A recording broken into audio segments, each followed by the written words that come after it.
Chapter 1. The Hard-Working Husband. The sun had long disappeared behind the skyline when Jason pulled his dusty F-250 into the driveway. The house lights were on, but the front door was still locked, a small but familiar sign no one was waiting up for him. He exhaled, the scent of grease, sweat, and freshly poured asphalt clinging to his clothes like a second skin. His boots hit the porch heavy. His back ached. 12 hours straight on the site, 3 machines down, and one rookie nearly took out a power line. Typical Thursday. He jingled the keys in his calloused hand, the cold caterpillar fob smacking against his thumb as he unlocked the door and stepped inside. The living room was dim, lit only by the glow of the big screen TV and the soft halo from her phone. Vanessa sat cross-legged on the couch, wearing a silky robe that looked more decorative than functional. Her face was bathed in blue light, scrolling something intently. Probably Instagram, or maybe Pinterest, pretending to plan a dinner party she'd never actually host. She didn't look up. "Hey," Jason said, shutting the door gently behind him. His voice felt heavier than usual. Only then did she glance over, barely a flicker of interest in her eyes. "You're always working, Jason. Maybe if you were around more." Her voice trailed off dismissively as she turned back to her phone. "No, hi. No, how was your day?" Not even a look at him, dust-covered boots, sore hands, aching back and all. Jason stood there for a second, feeling the gap between them stretch wider than the square footage of the room. He reached down and unbuckled his work belt, dropping it with a metallic clank near the shoe rack. His hands were raw, a small gash across his palms still fresh from earlier, caught on a jagged rebar tie around noon. No bandage, no complaint. "Long day," he said, trying to keep it light. "We had to pour over 40 yards of concrete today, and the new guy, Trey, nearly ran the skid steer into a generator." Vanessa replied, still scrolling. He took a moment to look at her. Same face he'd fallen in love with 6 years ago. Same soft hazel eyes, perfectly arched brows, and that delicate scar above her lip she used to be self-conscious about, but now barely covered. But there was something missing, a shine that used to light up when he walked in, a warmth. He walked to the kitchen, poured himself a glass of tap water, and drank it all in one go. The fridge buzzed quietly. Leftovers sat in their containers, untouched. She hadn't cooked. Again, Jason wasn't the kind of guy who needed a 5-star dinner or scented candles. But he noticed the small things. Lately, all those things had started to vanish, like ghosts of a life they used to have. He leaned back against the counter, staring at the family photos pinned to the fridge with weak magnets. One of them was from their trip to Yellowstone 2 years ago. He remembered the way Vanessa leaned into him, laughing as a bison blocked their hiking path. Her eyes had been alive then.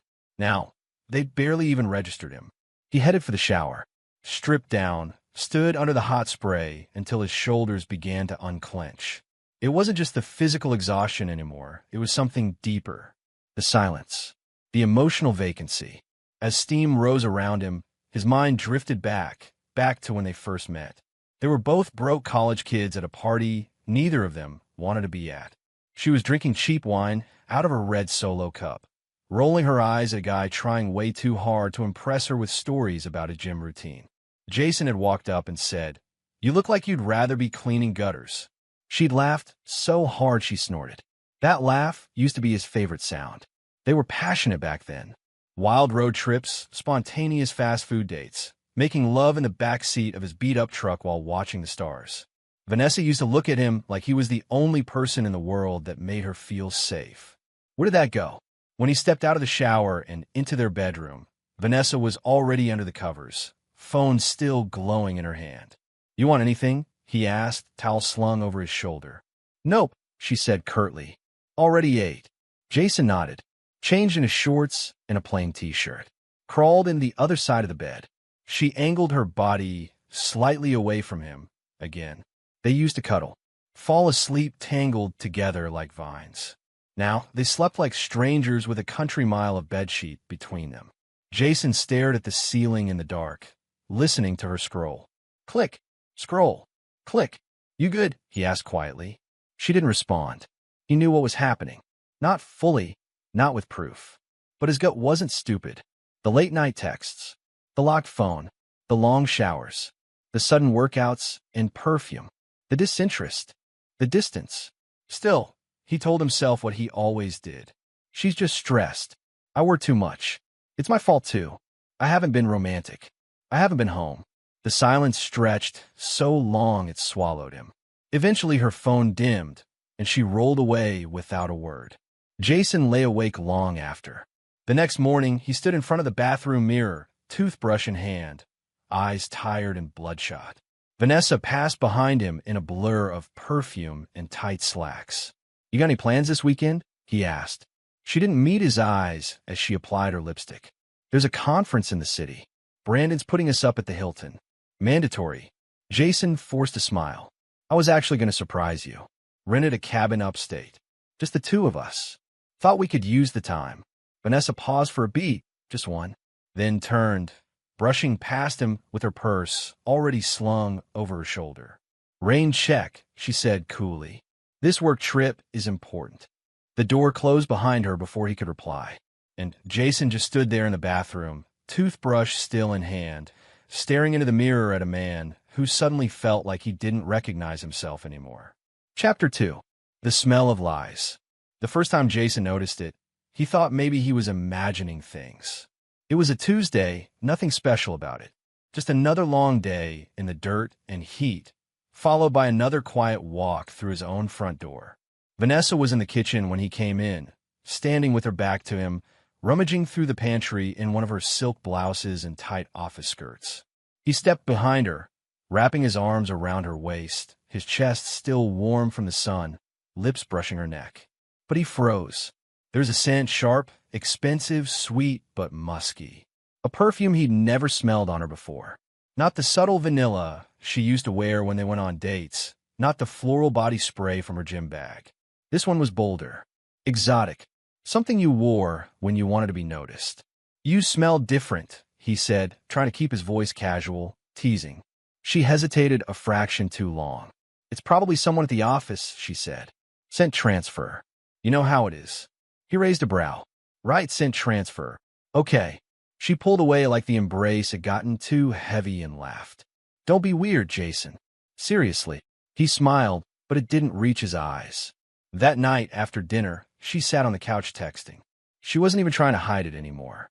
Her fingers moved fast, and every few messages she'd bite her lip and giggle. Jason leaned in from across the room. "Who's got you laughing like that?" She looked up quickly, blinking as if she forgot he was even there. "What?" "Your phone. You've been laughing nonstop for 10 minutes. "Oh, just Ashley. She sent me a meme." Jason forced a chuckle and nodded, but his gut twisted in a way he couldn't ignore. Ashley didn't even have a sense of humor. He tried to push it aside. He really did.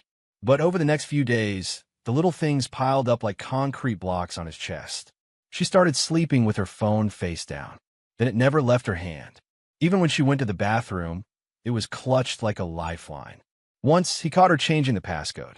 She turned away from him as she typed, fast and careful. She barely spoke at night anymore. The late-night talks they used to share, those quiet, vulnerable moments under the covers had vanished.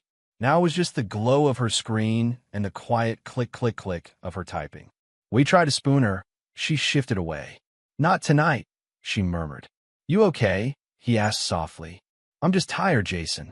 Can't you understand that?" That became the new phrase, a shield she raised against every question, every attempt to reach her. Just tired. Jason lay awake more and more, staring at the ceiling while she curled up on the opposite edge of the bed, like it was a battlefield they had divided in silence. The loneliness crept in like a slow leak in a pipe, quiet at first, but steady. He started noticing other changes too. New clothes, expensive ones. Designer heels he didn't recognize. Lingerie sets in the laundry he'd never seen her wear. Not for him, at least. He found a Victoria's Secret bag in the closet. Black lace. A satin robe. Tag still on. They hadn't had sex in nearly a month. So who was she wearing it for? He wanted to confront her. God, he ached to confront her. To hold the receipts in her face and demand answers. But every time he tried, her icy tone shut him down. "Don't start," she'd say. "You're being paranoid." "Jason, I'm working hard. Can't I enjoy something for myself?" Or worst of all, if you don't trust me, maybe we've got bigger problems. He started staying late at job sites. Not because he had to, but because at least at work, the silence made sense. At least out there, the machinery roared louder than the thoughts in his head. Luis, one of his guys on site, noticed a shift. "You all right, man?" he asked one afternoon while they were cutting rebar. "You've been zoned out a lot lately." Jason hesitated, then wiped the sweat from his brow. "Just home stuff." Luis gave him a knowing look. "Wife?" Jason nodded slowly. "She cheating?" Jason's body went stiff. "I didn't say that." "You didn't have to," Luis said. "You've got the same look my brother did before he caught his ex on Tinder. Pay attention to the signs." "Good, don't lie." Jason said nothing, but Luis's words stayed with him. That night, Jason made a mental list. Perfume that wasn't hers. Locked phone. Giggling at midnight. Expensive underwear. Cold bed. Passive-aggressive distance. And one more thing, a name. Brandon Landon. Vanessa mentioned him a few times lately. Her new boss, the high-powered real estate developer who drove a flashy SUV and wore tailored suits. Jason hadn't met him yet, but something about the way she said his name made Jason's stomach turn. She talked about Brandon the way someone talks about a celebrity crush. Too much admiration. Too much emphasis. And when she spoke of her job now, it wasn't about houses or clients. It was always Brandon this, Brandon that. Jason replayed one conversation in his mind. "He's just brilliant, Jason. You wouldn't believe how much he knows about market trends." "Sounds like a smart guy," Jason had said dryly. She didn't pick up on the sarcasm. "Honestly, I'm learning more from him in a week than I did in a year with my last manager." Now, Jason couldn't help but wonder, what else was she learning? He sat in the garage late that night, the F-250's hood still open, pretending to tinker with something just to avoid going inside. His hands were black with grease, but the engine wasn't broken. Something else was. He reached in the glove box and pulled out a notepad. On the front, he scribbled one name, Brandon Landon, then circled it. Twice. Chapter 3. The Boss. Jason hated dressing up, but that night, he stood in front of the bedroom mirror, trying to flatten the collar of his stiff button-up shirt, while Vanessa flitted around behind him like a storm of perfume and heels. She looked stunning, of course, sleek black dress, gold earrings, and flawless makeup. She'd spent the last hour getting ready. Hair ironed, lips glossy, smelling like that new perfume again. Not the scent of familiarity. Not the scent of home. "Try not to look so uncomfortable," she said, adjusting his collar with a small frown. "You clean up nice when you try." Jason forced a grin. "Gee, thanks. It's just a quick cocktail event," she added, grabbing her clutch. "I promised Brandon I'd come. It's networking. Part of the job." There was again Brandon. That name had been circling Jason's head like a vulture for weeks. They drove into the city in silence. She scrolled her phone, replying to texts, fingers moving fast. Jason sat behind the wheel, watching the skyline grow, hands tight around the steering wheel. The venue was some high-rise downtown, one of those rooftop bars with glass walls and ambient jazz. Jason stepped into the elevator beside Vanessa, his steel-toe boots swapped out for brown leather shoes that pinched his toes. He felt out of place before the doors even opened. Inside, the room shimmered with suits, champagne, and fake smiles. Vanessa lit up instantly, laughing and gliding into conversations with practiced ease. Jason trailed her like a ghost, holding a sweating glass of whiskey, nodding politely to people he didn't know and would never see again. "Come meet Brandon," Vanessa said suddenly, grabbing his arm with manicured fingers. "He's over here." Jason followed her across the rooftop to where a group of sharply dressed executives stood near the bar. And then he saw him. Brandon Landon. Late 30s, maybe early 40s. Tan skin, salt and pepper hair, slicked back with precision, square jaw, Rolex that glinted like a spotlight. He was the kind of man you didn't want your wife around if you had insecurities. And right now, Jason had more than he wanted to admit. Brandon turned, smiling like a politician. "So this is the famous Jason," he said, offering his hand. His grip was firm, but unnecessary, overcompensating. "You must be proud of your wife. She's absolutely killing it." Jason shook his hand. "I am. She works hard." Brandon smiled wider. She's sharp. Real talent. Not a lot of that these days.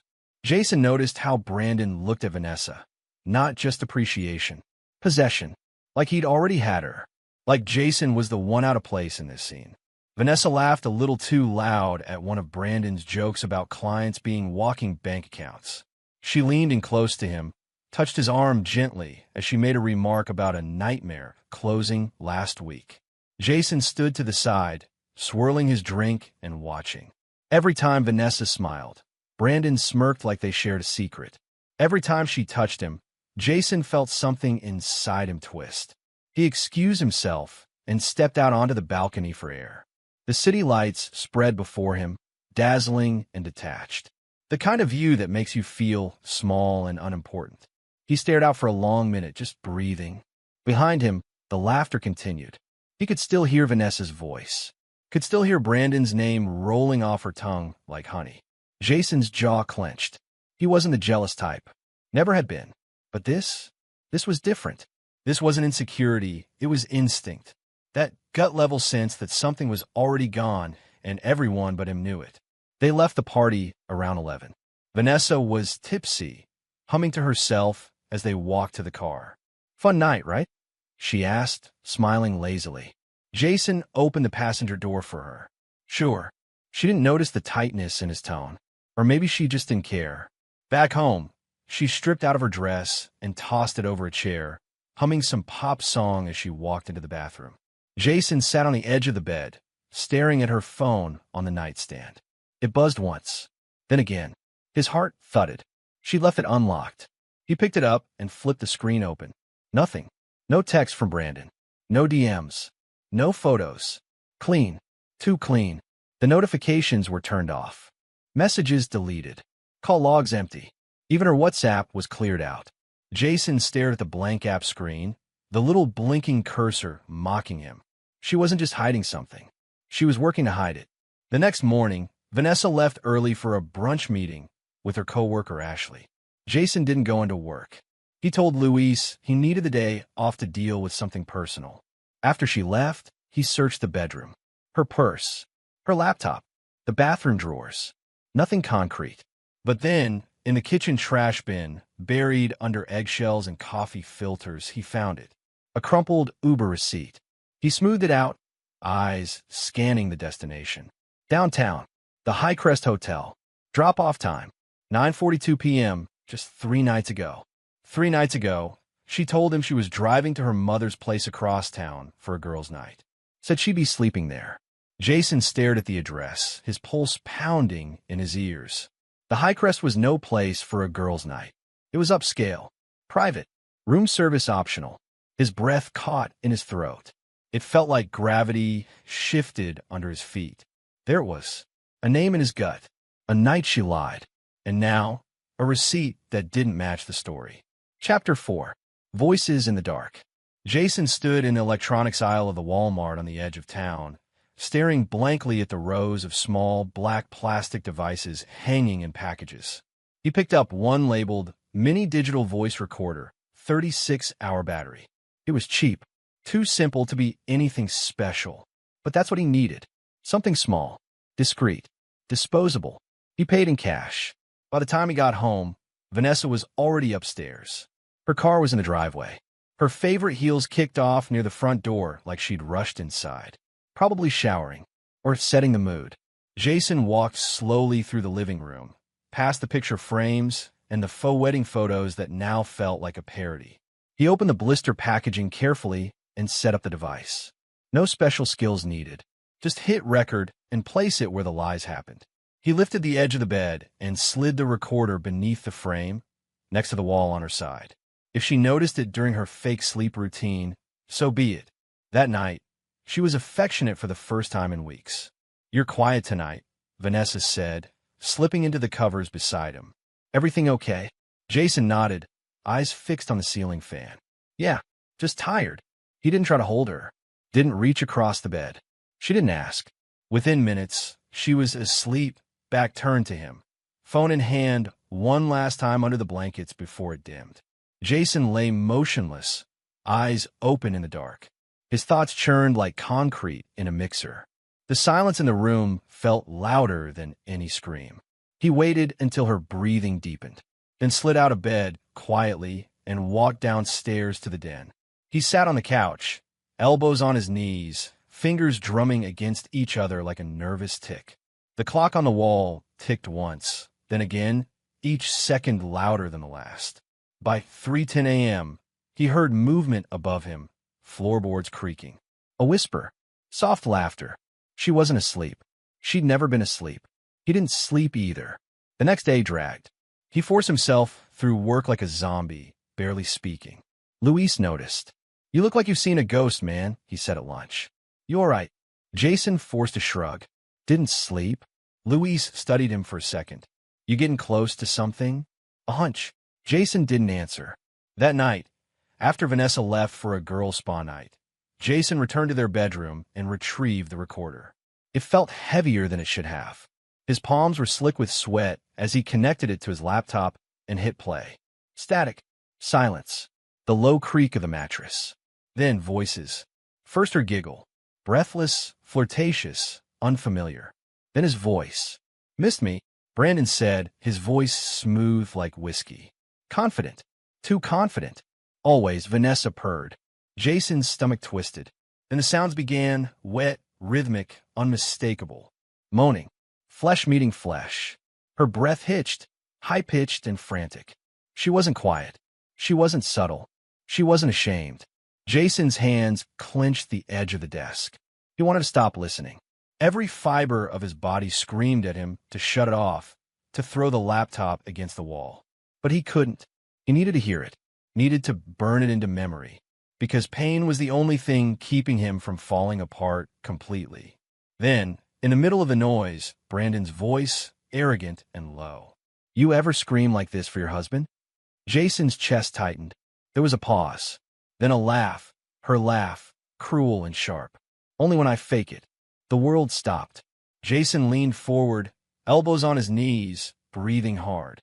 He stared at the carpet like it had betrayed him too. His shoulders shook, not from sadness, but from rage. Silent, volcanic rage. She didn't just cheat. She didn't just lie. She ridiculed him. Everything they had built, the house, the memories, the 6 years of sacrifice, reduced to a joke in her mouth. A lie she told with a moan and a smirk while another man filled the bed Jason had paid for. His hands trembled as he stopped the recording. His reflection in the black screen stared back at him, haunted, hollow. He thought of the first time they made love under that crappy ceiling fan in their first apartment. She'd pulled him close afterward and whispered, "You're the only man who's ever made me feel safe." She'd said it like it was sacred, like it was truth. Now, Jason realized she lied about that too. Chapter 5. Let me finish. The morning started like any other. Jason was up at 5:30 a.m., brewing his coffee in silence while the rest of the house slept. The sun hadn't even stretched over the trees yet, and everything was still and dim. Vanessa wouldn't be up for another hour, not unless she had somewhere to be. Jason moved methodically, pouring his black coffee into a dented thermos, slipping into his dusty jeans and scuffed work boots. But today, he didn't pack lunch. Today, he wasn't going to the site. Instead, he quietly backed his truck out of the driveway, just before 6, same as always. He even waved to the neighbor walking his dog, keeping the routine clean, predictable. But 3 blocks down, he pulled into a side alley, parked behind a closed-down auto shop, and killed the engine. He sat there, alone in the early morning gray, breathing slowly, waiting. This wasn't rage. This was strategy. He checked his watch. 6:42 a.m. Vanessa would think he was gone. Her day would unfold like she expected. No suspicion, no deviations. Jason leaned his head back against the seat and closed his eyes. This was the day. By noon, the plan was already in motion. He'd texted Luis earlier. "Not feeling great. Taking the day. Cover for me." Luis had replied with a thumbs-up emoji and a "you okay, bro?" Jason ignored it. Instead, at exactly 12:07 p.m., he turned his truck back onto the main road and drove home slowly, deliberately. As he turned onto their street, his breath caught in his throat. There it was, the sleek, black Escalade, shiny, spotless, smug, parked in his driveway like it belonged there. like he belonged there. Jason gripped the steering wheel tightly, his knuckles white. That car didn't belong in his home. That man didn't belong in his life. He parked 2 houses down, angled slightly out of view. Walked the rest of the way on foot, quietly, boots crunching gravel with every step. The summer air was thick, and sweat was already starting to form beneath his collar. As he reached the porch, he noticed the blinds were pulled, something Vanessa never did during the day. The front door was unlocked. Of course it was. Jason stepped inside, slowly, silently, like a man checking the traps in his own house. The living room was empty. The house smelled faintly of roses and expensive cologne. Music played softly from upstairs, a slow, sensual rhythm vibrating through the walls. His throat tightened. He didn't call out her name. He didn't make a sound. He just moved up the staircase with the weight of 100 dead memories pressing into his spine. Halfway up, the first moan cut through the air. High-pitched, familiar. His jaw clenched. Another sound, a rhythmic thump. Then his voice, Brandon. Jason stopped just outside the bedroom door. It was cracked open, just enough to let the sound pour through. The smell was stronger now, sweat, perfume, and something else. Lust, betrayal, violence wrapped in satin sheets. He stood there, breathing slowly, pulse pounding like a jackhammer at his ears. Then the words hit him. Vanessa's voice, desperate, needy. "Oh God, don't stop. Let me finish. My loser husband will be home soon." Jason blinked once. Just once. Brandon laughed. A deep, arrogant laugh. He didn't stop. Jason pushed the door open. There they were, her legs thrown around Brandon's waist, his back arched, hands gripping her hips like a trophy. Vanessa's eyes rolled back, hair matted to her forehead. And then, her eyes snapped open.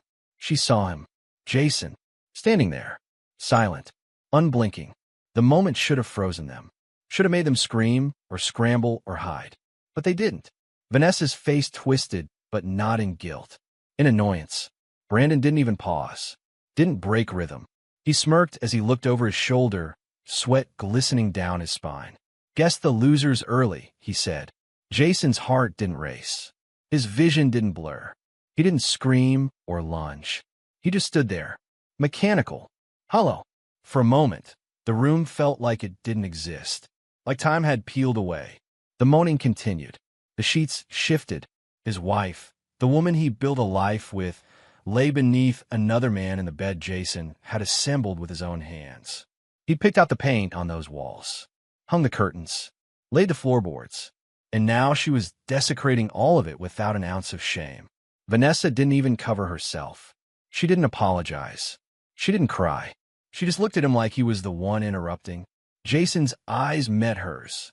She held the gaze for a heartbeat, then turned her head back toward Brandon's chest. That was it. Jason stepped back, one foot then another. No expression, no words. He walked out of the bedroom, down the stairs, out the front door. His boots echoed hollowly on the porch steps. He didn't slam the door. He didn't look back, because inside, everything had already shattered. Chapter 6. Concrete Justice. Jason didn't cry. He didn't scream. He didn't even feel real as he walked back to his truck. His boots felt like they weren't touching the ground. The world moved around him in slow motion. Birds chirped in the distance. A lawnmower buzzed somewhere down the street. But it all sounded muffled, like he was underwater.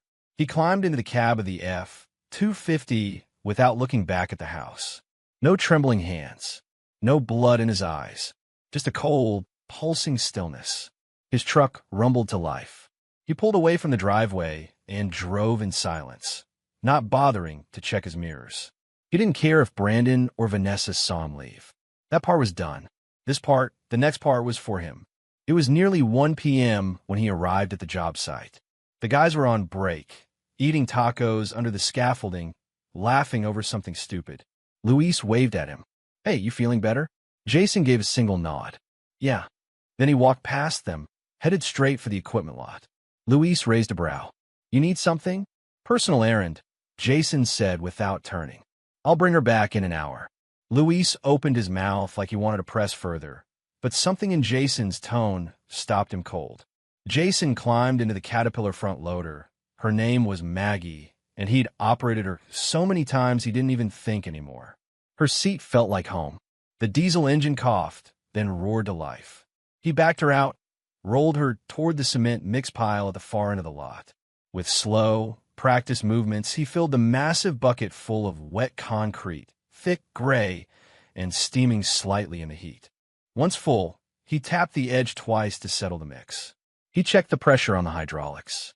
Then he drove out of the site. Luis and the others watched in silence. The drive back felt surreal.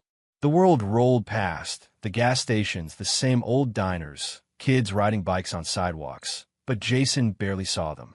His hands were firm on the levers, his foot steady. Maggie roared along the streets like a metal beast answering her master's call. When he turned onto his street, cars pulled over. People stared. Phones went up. Jason didn't care. He rolled the Caterpillar into his driveway like he owned the earth beneath it. Because he did. He built it. He earned it. And now, he was going to remind them who they were messing with. Brandon's Escalade still sat gleaming under the summer sun, like it belonged there, like it was untouchable. Jason parked Maggie alongside it, engine rumbling like a volcano ready to blow. He climbed down, face blank, boots hitting the pavement like thunder. He grabbed a flat shovel and a pipe wrench from the truck bed. People were gathering now, neighbors, teens, bystanders from the street. Some whispered. Some laughed nervously. Phones pointed his way. He heard one guy say, "Dude, is he about to?" Jason didn't speak. He pried open the Escalade's sunroof first. Then he grabbed the shovel, climbed back up on a Maggie's side panel, and began scooping wet concrete into the opening. Schlop. Splash. Heavy slaps of cement hit the leather seats inside. The gray sludge poured down the dash, filled the cup holders, ran over the steering wheel like lava. Someone gasped. He kept going. He jammed the shovel into the vents next. Concrete oozed into the AC system, filled the electronics with wet death. He opened the hood and dumped the rest straight into the engine block, the battery, even the air filter. Chunks fell like corpses into a grave. By the time he was done, the Escalade sagged under the weight of its own destruction. Cement leaked from the seams like blood. Then Jason grabbed the last item, a can of red spray paint. He shook it once, then again, walked calmly to the hood, and in slow, deliberate strokes, he wrote, "Let me finish." Jason, the red letters dripped down the front grille like a warning from hell itself. The silence was thick now. Nobody spoke. A few people backed away, murmuring. Someone clapped quietly. Another whispered, "Dude, respect." Jason didn't say a word. He walked back to Maggie, climbed in, and reversed her out of the driveway like nothing happened. As he turned down the block, he didn't check the mirror, didn't glance back at the house. Let them see it. Let him see it. Let her explain it. Chapter 7. The Mansion Job. Jason sat in his truck that evening with a cheap burner phone on the dashboard and his laptop humming in the passenger seat. The address wasn't hard to find. Brandon Landon wasn't exactly private. A Google search pulled up his real estate portfolio, press interviews, company listings, and finally, his home. It was a mansion, an actual, gated, 7-bedroom, Mediterranean-style monster in an exclusive, gated enclave north of the city. White columns, terrace gardens, a 3-car garage that probably held more money than Jason made in a year. A name like the Landon estate engraved into the stone gate like a personal monument. Jason didn't blink. He already knew the gate code before he got there. Posing as a contractor wasn't hard. One call to Brandon's assistant from a block number claiming to be with Elite Pool Maintenance, and the security gate was expecting equipment diagnostics by 10 a.m. sharp. Except Jason wasn't coming with a pool kit. He came with gloves, bolt cutters, and a heart full of cold fire. The next morning, he shaved, put on a clean work shirt, and pulled up to the estate in his truck with 2 ladders strapped to the top and a clipboard under his arm. The guard waved him in without even checking ID. "Third house on the left," the guy said. "Gates open for service." Jason nodded once. Appreciated. He drove slow through the winding driveway. The Landon mansion loomed like a palace above the trees. Manicured hedges, security cameras. Jason counted 3 just on the eaves. He parked off to the side, near the guest house. Timing was everything. He'd tracked Brandon's calendar through his company's open invites, and social posts. Brandon had a charity brunch that day, one of those champagne and caviar events where everyone pretended to care about orphans and took selfies next to glass sculptures. Jason had 2 hours, maybe less. First stop, the back entrance. He picked the side door lock with unsettling ease. Years of fixing and rebuilding had given him a soft touch when it came to tools. The click echoed in the hallway. Inside, the place smelled of polish and money. Pristine floors, marble columns, oil paintings. All of it offended him. He headed straight for the wine cellar, past the marble staircase, and down through a wrought iron door into the cool vault. Rows of priceless bottles lined wooden shelves. Bordeaux, Burgundy, private label Napa Reserves. Jason looked around, then tipped the first shelf over like knocking down a bookcase. Glass shattered. Wine gushed across the floor like blood. He grabbed a case labeled Romanée-Conti 1990 and hurled it against the wall. One bottle alone was worth more than his entire year's salary. Next, the kitchen. He pulled out the gallon-sized plastic bag of rotting fish guts he'd kept hidden in a cooler all night. Filthy, wet vial. The smell alone could drop a grown man to his knees. He yanked a few wall panels off behind the fridge and stuffed the rotting mass deep into the insulation. Pressed it between the beams.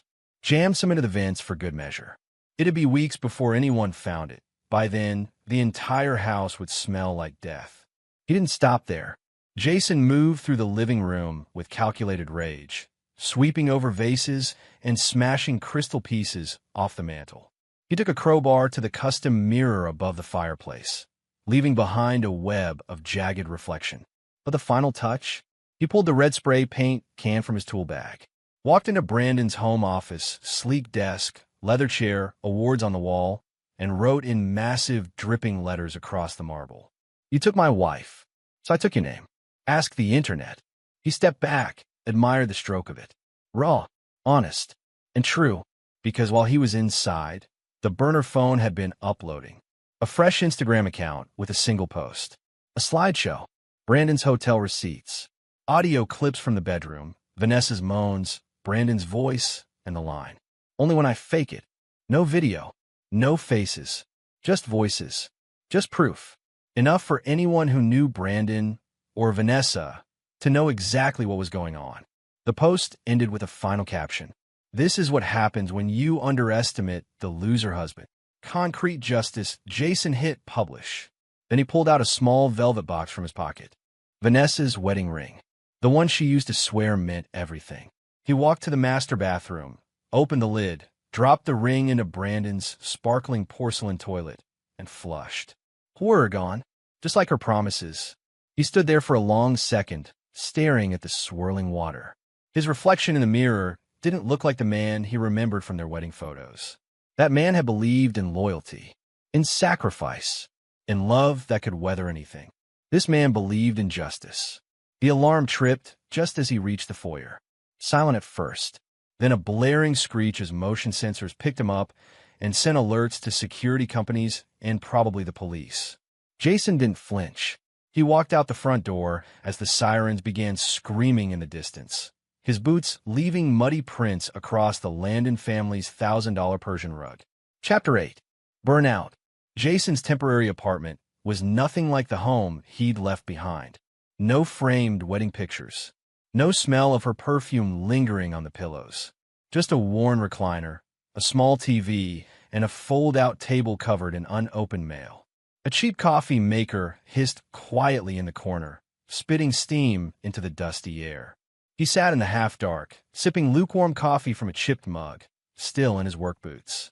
The only light came from his laptop screen, where dozens of unread messages and reposts flooded the burner Instagram account. The audio. The receipts, the graffiti. It had gone viral. Brandon's name was trending.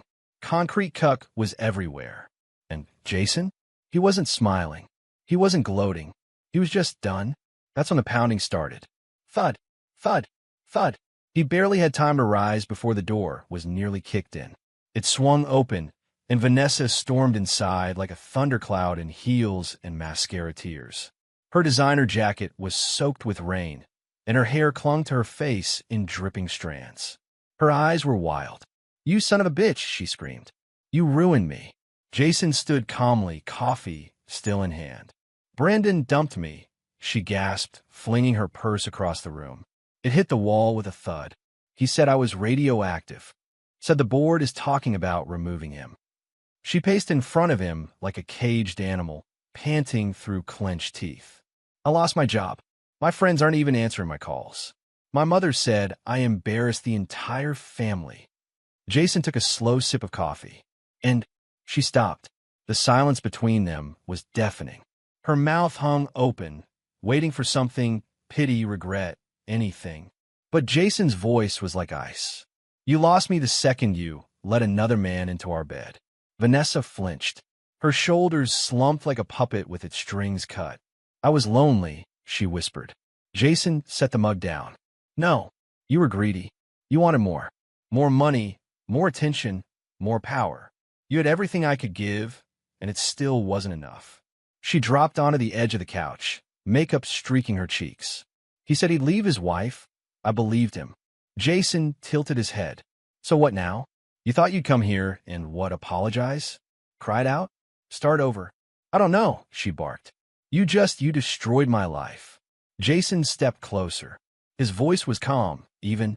I didn't destroy your life, Vanessa. You did. I just gave the world a front row seat. She looked up at him, her eyes hollow. Everyone hates me now. Jason nodded. Welcome to honesty. By the end of the week, the fallout hit like a nuke. Brandon Landon filed charges, trespassing, vandalism, property destruction. But his timing couldn't have been worse. The internet was having too much fun. The Escalade video, the graffiti, the tagged screenshots of Vanessa moaning with Brandon's voice overlapping. It all exploded on TikTok and Reddit. Someone even auto-tuned the phrase, "Let me finish, my loser husband will be home soon," into a remix. Concrete Cuck trended for 3 straight days. Jason never even logged into the original account again. He didn't need to. The damage was done, and now it had taken on a life of its own. Brandon's company released a bland PR statement. Mr. Landon denies all allegations and maintains his commitment to professional excellence. Nobody bought it. His board temporarily suspended him pending internal review. Sponsorships vanished. His wife's lawyers filed for divorce within a week. Vanessa, meanwhile, was radioactive in her own orbit. Her old friend Jessica posted a brutal takedown on Facebook. Imagine cheating on a man who worked 60-hour weeks to give you a house, then moaning for his boss in his own bed. I hope the ring she flushed haunts her. People share it like wildfire. Her own sister commented under a post with, "This is what happens when you mistake lust for loyalty." Her phone stopped ringing. Invites stopped coming. The house, Jason's house, went up for sale. She couldn't afford the mortgage without Brandon or Jason's name on the account. And through it all, Jason stayed silent. No interviews. No retaliation. Only one thing left to handle. He stood before the judge in a county courthouse a week later. His boots were clean this time, his shirt pressed. The prosecutor laid out the charges. Vandalism, breaking and entering, property damage. Jason didn't flinch. When the judge asked how he pleaded, he stood tall and said, "Guilty." There was a pause. The room held its breath. Then the judge raised a brow. "You're aware this video has gone viral?" "Yes, Your Honor." "You understand you could have taken this to trial?" "I'm not ashamed of what I did," Jason replied. "I just want it behind me." The judge exhaled and leaned back.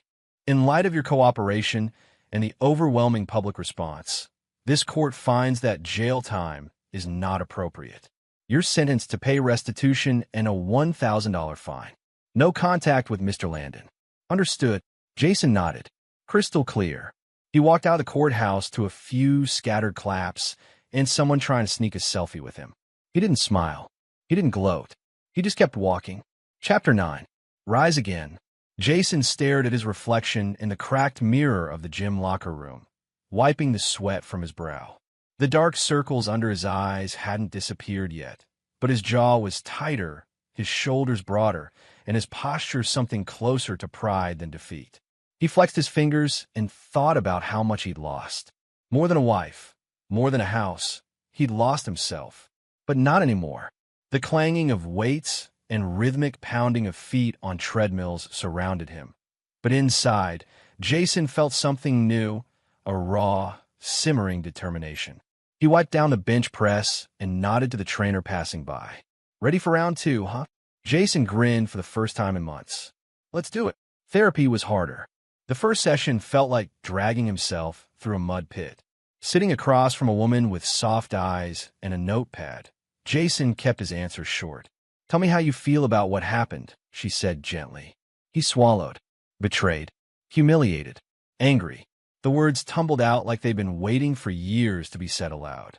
But also tired, like I'm carrying a weight that won't lift. She nodded. That's normal. Healing isn't a straight line. It's messy. But you're here. That's the first step. Jason clenched his fists on his lap. He wasn't used to feeling vulnerable. But there, in that quiet room, he allowed himself to feel the cracks. Slowly, the pieces started coming back. He reconnected with Luis and the guys from work. They were the steady pillars he'd leaned on without realizing it. One evening, Luis clapped him on the back over beers. You're a hell of a man, Jason. Not many would have handled that like you did. Jason smiled, a real one. Thanks, man. Means a lot. Next came the house. After months of scouring listings, Jason found it, a small, battered two-bedroom fixer-upper on the edge of town. The kind of place most people would overlook. But to Jason, it was hope. He put down the deposit with the last of his savings. That first day inside, the place smelled of dust and neglect. The walls were cracked, the floors warped, and the bathroom tiles cracked like shattered promises. He rolled up his sleeves and got to work. Jason spent weekends sanding, painting, and rebuilding every corner. He pulled up old carpet, patched drywall, laid new flooring. Sweat dripped from his forehead, and blisters formed on his hands. But every nail hammered felt like a small victory. Neighbors stopped by, curious about the quiet man with the tired eyes and the worn work boots. One afternoon, an older woman from down the street knocked. You doing all this yourself? She asked, watching him scrape peeling paint. Jason wiped his brow and nodded. Yeah, it's not fancy, but it's mine. She smiled. Well, if you ever need a hand or a cup of coffee, I'm just next door. Jason nodded. I'll take you up on that. Work followed. Jason took out a small business loan and started his own contracting company, Land and Construction, a name he chose deliberately as a reminder. The first contracts were small, decks, fences, remodeling kitchens for friends and neighbors. But he was meticulous, honest, reliable. Word spread. One client said, Jason is the kind of guy you can trust. He won't cut corners or leave you hanging. Another joked, he's like a machine, quiet but steady. Months later, he hired Luis as his foreman. They worked side by side again, but this time, Jason was his own boss. Then there was Emily. He met her at the community hospital during a charity build event. She was a trauma nurse, direct, empathetic, no nonsense. They clicked immediately. Emily was honest about her own scars and never sugarcoated the world. One evening, they sat on Jason's porch after a long day of work. I like that you don't pretend everything's perfect, she said, lighting a cigarette. Life's messy. People are messy, but we keep going. Jason looked at her and felt something he hadn't in a long time. Hope. I'm tired of playing the victim, he said quietly. It's time I live for me. Emily smiled, touching his hand. Good, because you deserve that. Vanessa, meanwhile, was a ghost. Jason hadn't heard from her in weeks, until one rainy afternoon, his phone buzzed with a text. Can we talk? I made a mistake. We had something real. Jason stared at the message, the screen illuminating the room's dim light. He typed back slowly. Yeah, we did. Then you spit on it. He hit send and put the phone down. Jason exhaled deeply and looked around his freshly painted living room. It wasn't much, but it was his. He wasn't the man he was before. He was something stronger. He was rising again. Chapter 10. Poured, set, hardened. They say concrete doesn't bend. Concrete doesn't forgive. It hardens into the exact shape you pour it into, locking in every crack, every imperfection, every scar forever. That day, when I filled Brandon's Escalade with wet cement, I didn't just destroy a car. I set something inside me, too. I poured my rage, my heartbreak, my humiliation, and when it hardened, it became a foundation. I remember the night after I caught them, Vanessa and Brandon, tangled in my bed, laughing at me, mocking me with those cruel words. I sat on the cold floor outside that bedroom door, shaking, not from fear, not from pain, but from the rawest kind of rage. It wasn't the betrayal that shattered me. It was the laughter, the contempt in her voice. "Let me finish. My loser husband will be home soon." The words echoed in my head like a hammer against glass. That night, I didn't sleep. I didn't eat. I didn't even cry. I just sat, waiting for something to break. But nothing broke. Instead, something hardened. I buried myself in work, in therapy, in building a new life from the wreckage. I learned that pain doesn't have to be a prison. It could be a forge. And I wasn't about to be forged into a victim. The house I bought was more than just walls and a roof. It was my redemption project. Each nail I hammered, every wall I painted, every floorboard I replaced, they were pieces of me healing. Blood, sweat, and blisters became my new currency. And slowly, the cracked foundation of my life found strength. Emily was part of that strength. She didn't judge me for the past. She just saw the man I was trying to become. The trauma nurse with steady hands and a fierce heart. One night, we escaped the city noise and drove up to her family's cabin nestled deep in the woods. The sky was clear, stars scattered like diamonds, and a fire crackled between us, casting warm shadows. Emily laughed at a bad joke I told. I laughed back, the sound light and free, like it hadn't been in years. I felt alive. I looked into the flames, thinking about all that had happened, the lies, the revenge, the fallout. How betrayal hardened me. But revenge? Revenge set me free.